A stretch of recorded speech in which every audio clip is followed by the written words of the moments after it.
భావిస్ కిచెన్కు స్వాగతం సుస్వాగతం. అందరికీ నమస్తే అండి. ఈరోజు చేయబోయే వంట షేమేలు చేసుకుందాము. ఈ వీడియో ఫస్ట్ వీడియో అండి మాది. అయితే అందరూ షేర్ చేయండి, లైక్ చేయండి, సబ్స్క్రైబ్ చేయండి. ఇప్పుడండి మనము గ్యాస్ స్టార్ట్ చేస్తాము.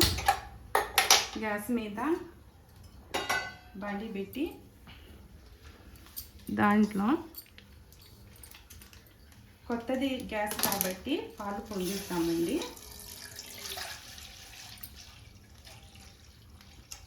ఎందుకంటే మనము కొత్త ఇంటికి పోయినప్పుడు కానీ కొత్త గ్యాస్ తీసుకున్నప్పుడు కానీ అప్పుడు మనము పాలు పొంగిస్తాం కాబట్టి అదేవిధంగా పాలు పొంగిస్తున్నానండి నేను ఈరోజు.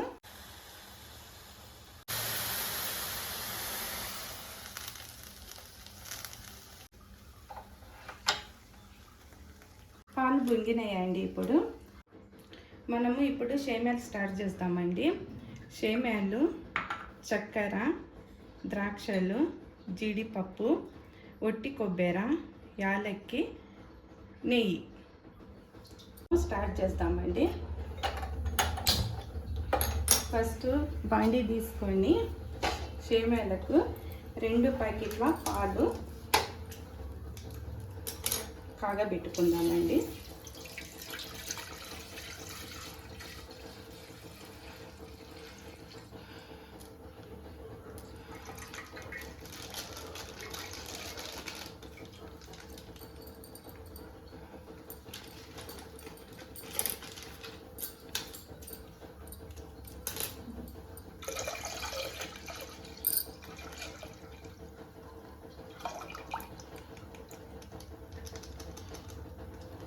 అందులోనే 1 గ్లాసు నీళ్ళు పోయామండి.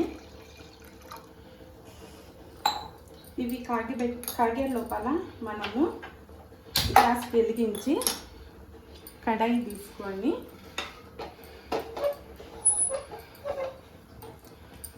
అందులో తగినంత నెయ్యి వేసి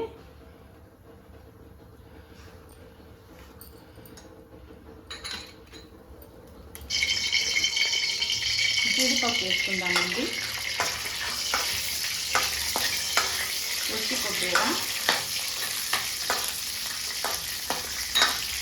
ఒట్టి ద్రాక్షలు వేసుకొని గోల్డెన్ కలర్ వచ్చేంత వరకు వేసుకుందాము.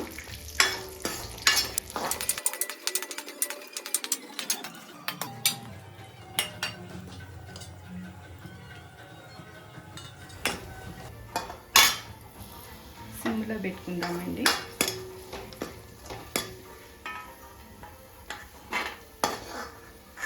తీస్తాము అన్నీ పక్కకి. అదే కడాయిలోనే సేమియాలు వేసి వేయించుకుందాము. ఇవి కూడా అండి గోల్డెన్ కలర్ వచ్చేంత వరకు వేయించుకోవాలి. ఎర్రగా తెల్లగా ఉన్నాయంటే గంజిగా అవుతాయి సేమియాలు. అందుకేనని గోల్డెన్ కలర్ వచ్చేంత వరకు వేయించుకోవాలి. గోల్డెన్ కలర్ వచ్చినాయండి. ఇప్పుడు స్టవ్ బంద్ చేసుకొని పాలు పొంగేంత వరకు నేను అంత లోపల ఒక చిట్కా చెప్తానండి. పోయిన నెలలో నా బిడ్డ డెలివరీ అయింది. నాకు ఒక మన్మడు, వాని పేరు చిక్కు అని పేరు. నేను ఈ వజ కొమ్మును ఈ గచ్చరాయి మీద వేడి నీళ్ళు పోసి బాగా ఇట్లా రుద్దినంటే పేస్ట్ వస్తుందండి. ఆ పేస్ట్ను బొడ్డు చుట్టూ రాయాల పిల్లలకి. రాసినంటే కడుపు ఉబ్బరం కానీ కడుపు నొప్పి కానీ 5 నిమిషాల కల్లా పోతుంది. మీ పిల్లలకు కూడా మీ ఇంట్లో ఎవరికైనా ఇట్లా అయితే ఈ చిట్కాను వాడండి. పొంగినాయండి. అందులో 1.5 వాటి చక్కెర పోసుకోవాలి. తర్వాత వేయించుకున్న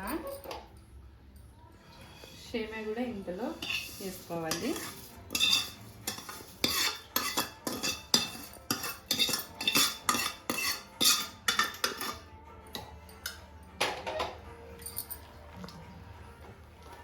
తర్వాత యాలక్కి పొడి,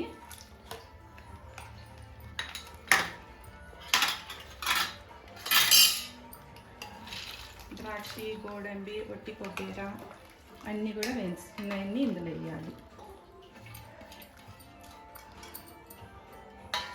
ఇందులో వేసి బాగా కలదిప్పాలి. ఒక 10 నిమిషాలు ఉడకనివ్వాలండి. రెడీ అయినాయండి. ఇప్పుడు మనం ఒక బౌల్లో తీసుకుందాము. బౌల్లో సేమియాలు తీస్తున్నానండి నేను. మీరు కూడా తప్పకుండా ట్రై చేయండి. నెక్స్ట్ వీడియోలో కలుసుకుందాం. బాయ్.